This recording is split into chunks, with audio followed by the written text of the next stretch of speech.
Ao analisar o início da história de Davi, contada no primeiro livro de Samuel, o Senhor tem falado como deve ser a nossa liderança. E hoje vamos continuar a respeito da história de Davi e Golias. Golias, um gigante, do qual o povo de Deus tinha que enfrentar, tinham que derrotar. E Davi, chegando neste acampamento, então ele ouve os insultos daquele gigante, ouve os insultos de Golias. E Davi entende o desespero daquele povo. Quando nós entendemos o desespero de pessoas ao nosso redor e precisamos nos posicionar assim como Davi se posicionou, mas era necessário a decisão correta, certeira de como derrotar. E no capítulo 17 do livro de 1 Samuel, no versículo 32, ele diz assim a Saul: não desfaleça o coração de ninguém por causa dele. Teu servo irá e pelejará contra este filisteu. Ele assumiu a posição, a responsabilidade de lutar para alcançar um resultado de vitória naquele momento, naquela batalha. E novamente Davi é interrompido, é impedido de fazer, de lutar, e Davi não desiste. No versículo 34 diz assim: teu servo apacentava as ovelhas de seu pai, e vinha um leão ou um urso e tomava uma ovelha de rebanho. E eu saía após ele e o feria e o livrava. E ele continua a contar aqui para Saul todas as batalhas vencidas que o Senhor Deus deu para ele. A forma como Deus o ensinava em cada batalha, em cada luta, para proteger aquelas ovelhas.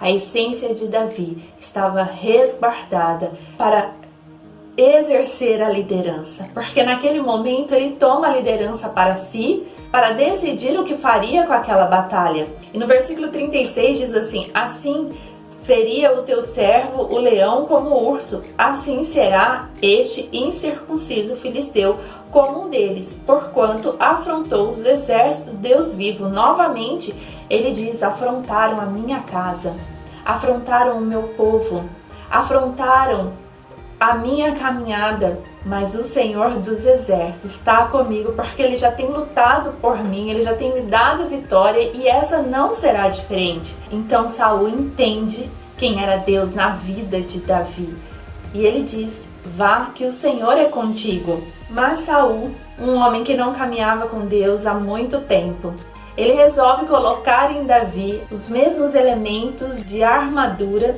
que Golias usava. Ele queria colocar em Davi, e ele colocou cada uma delas em Davi. Mas quando Davi andou, ele disse: isso não é para mim. Então ele tomou aquilo que pertencia a ele, daquilo que ele foi ensinado, como você foi ensinada pelo Senhor. Que armadura o Senhor tem te colocado? Coragem, fé, sabedoria para lidar com todas as coisas.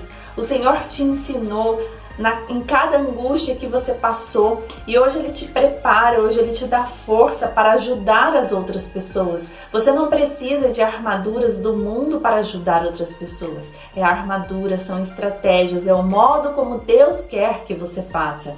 E Davi, então, no versículo 40 diz que pegou o seu cajado na mão, escolheu 5 pedras, colocou na sua alforge de pastor e foi até esse Golias. E no versículo 45 diz: Davi, porém, disse ao filisteu: tu vens a mim com espada e com lança e com escudo, porém eu vou a ti em nome do Senhor dos Exércitos, o Deus dos Exércitos de Israel, a quem tem afrontado. Versículo 47. E saberá toda esta congregação que o Senhor salva, não com espada nem com lança, porque do Senhor é a guerra, e Ele vos entregará na nossa mão.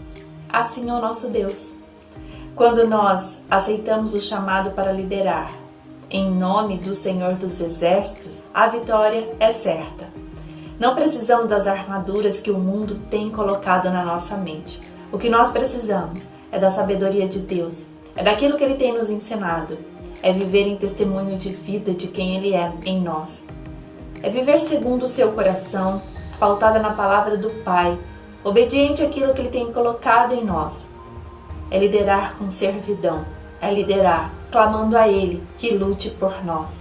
Ele nos coloca à frente como instrumento em suas mãos, mas a forma de agir é dele. A forma como você vai liderar os desafios do seu casamento é sendo obediente às suas funções como esposa, como mãe, como administradora de um lar, como uma profissional dentro da sua empresa, de forma ética, moral, com testemunho de quem Deus é na sua vida, sem se esconder do que a palavra ensina.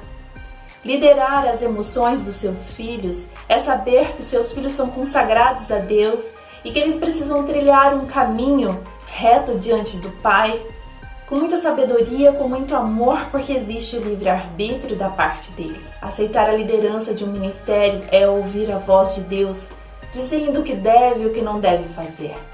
É respeitar o próximo, é amar ao outro, aceitar a liderança das suas emoções. É retirar todo medo, porque você caminha com um Deus que te protege. Fique com essa palavra, que Deus te abençoe e aceite o chamado para liderar, mas em nome do Senhor dos Exércitos, assim como Davi fez. Ele não usou as armaduras do mundo, usou aquilo que o Senhor sempre ensinou a ele, como pastor de ovelha. Deus te abençoe, em nome de Jesus. Amém.